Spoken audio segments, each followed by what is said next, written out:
Ang nais ng Diyos ay ang pusong dalisay sa Kanya. Pwede ngang yumakap ka sa krus na mahigpit, may papikit-pikit pa.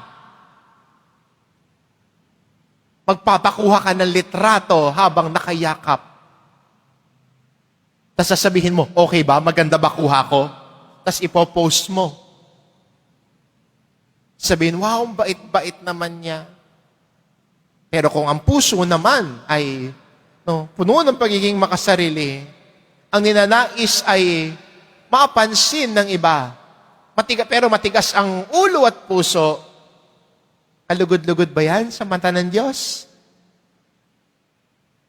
What God desires is a heart that follows Him. What God desires is a heart that listens to His Word. Pusong nakikinig, pusong dalisay, pusong puno ng pagmamahal.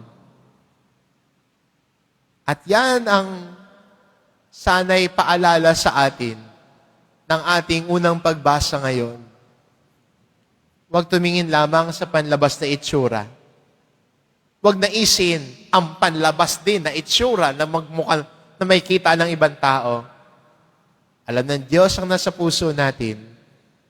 At ang Diyos na nagmamahal sa atin ng lubos ay minsan kailangan ding paalalahanan at tapikin tayo na kung ang paningin na natin ay paningin ng mundo, ang paalala ng Diyos, bumalik sa puso. Pusong tumatalima, pusong nagmamahal, puso na nagmamalasakit. Dahil yan ang mahalaga sa mata ng Diyos. Amen.